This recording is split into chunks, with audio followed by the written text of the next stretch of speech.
2, Typhon. On 8, lifeboat. Headline. Activated. Occupant. Militia rifleman class. We got more IMP! We got out of our little pod thing, and we sadly got confirmation that Jack Cooper isn't a fat predator. Sad. And as soon as we get out, we get hit by a motherfucking car. This gets me every time. We get out, we do a little trolling, and then we get crushed by a massive Titan. Ooh, step on me. No, wait, I was joking. BT and Lastimosa save us from getting stepped on, like a Twitter user's wet dream. Lastimosa comes out and gives us some heroin, like in Breaking Bad, and at this point, we have to do a quick time event so that we don't choke on our own vomit. We wake up to see Arnold Schwarzenegger and the guy from the Apex Legends intro, as they do some wacky bad guy stuff like trying to eat someone's ear. So we take another nap. We wake up to a dog trying to eat our toes.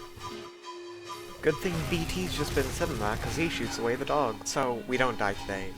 Sadly, I can't really say the same for Captain Lastimosa. BT ejects him from the cockpit and, well...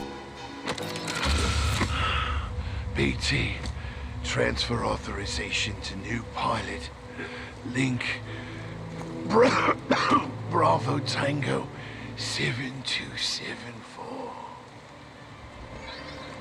Cooper, take my Titan. Use my helmet in my jump kit. This is the real thing. Take care of him.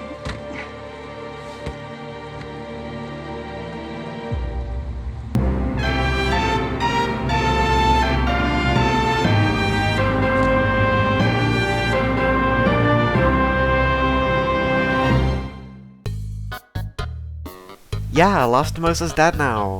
That's great. We don't really get to know Lastimosa, really. This is the last we see of him. I think he would have been a great character if he had been more fleshed out, but he wasn't. Jack buries him under rocks and puts on a helmet. Apparently his jump kit off screen. Unplayable. We can't get in BT yet though, because he's on low power. Like an Englishman with no chippy.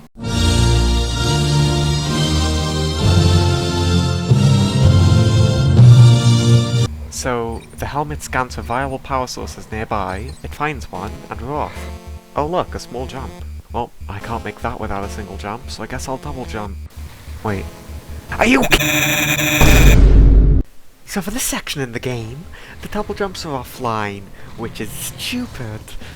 But I guess it stops you from overly relying on it, despite the fact that I very much still do. We go gamer mode a bit until we get to a crash ship.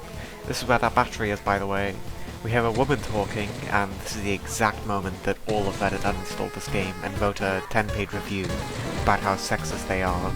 She's all about how we can beat the IMC together, which, yeah, obviously, playing a first-person shooter campaign, of course we win.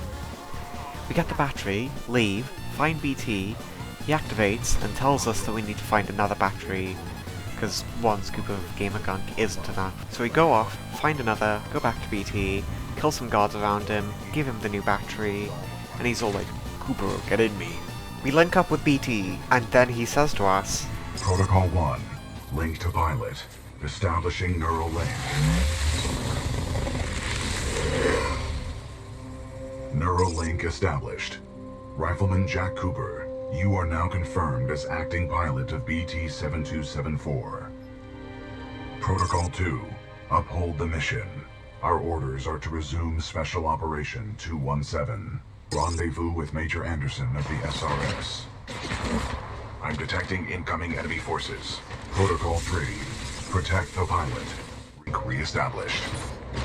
we shoot some baddies, not the sexy kind, and our first enemy Titan drops in, the Brute. And of course, he's not available in the goddamn multiplayer. We kill his ass, and BT tells us that our mission is to meet up with Captain Anderson. You know, a guy a baby could beat on the Gauntlet leaderboard. So we walk into a wall, and end up at Chapter 3! Women rest.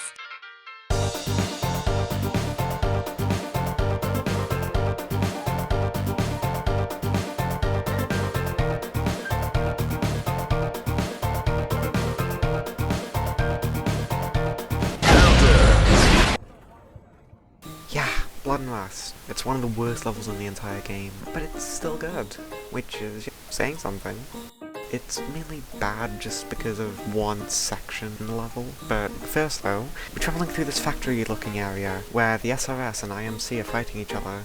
So we join in the fight, and the troops there think that we're Captain Lastimosa because we're in BT and they haven't been informed of his tragic demise. We make our way to the factory and pick up the Tornado.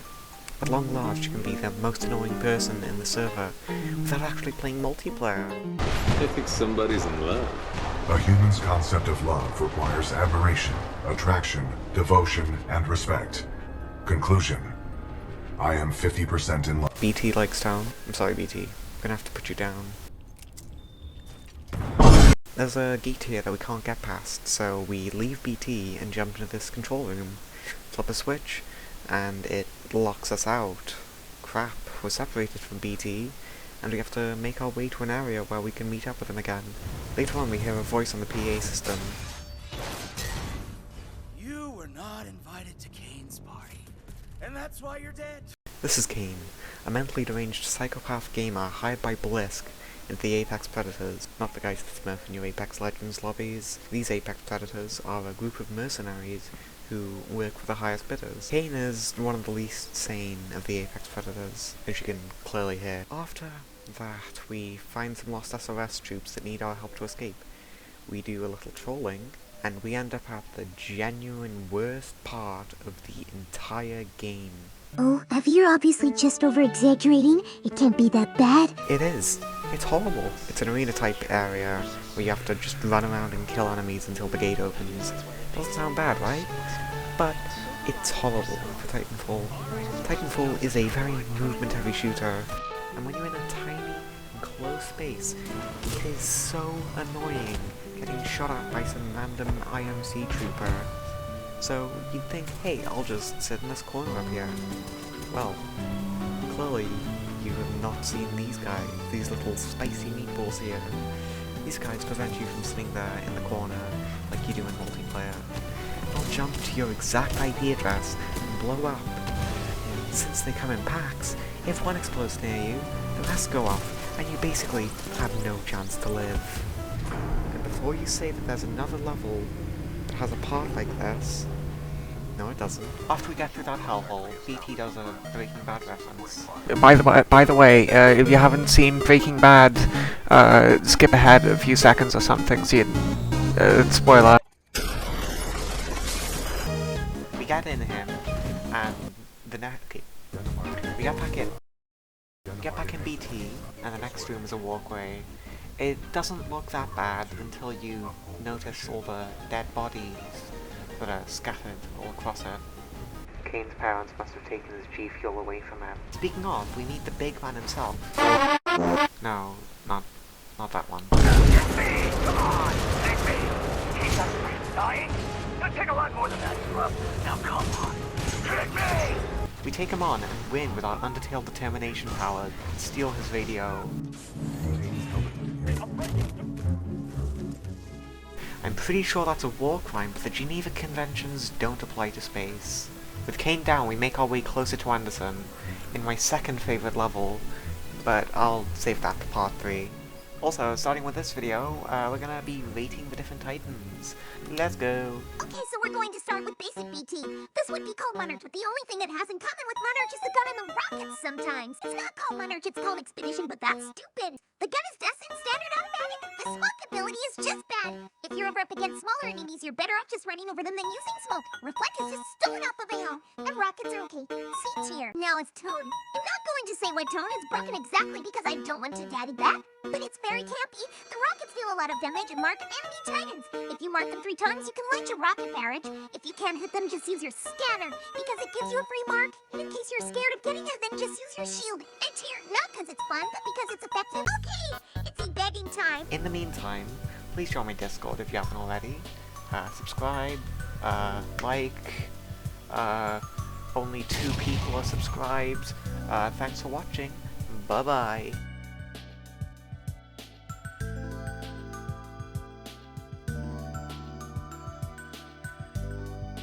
Baseball.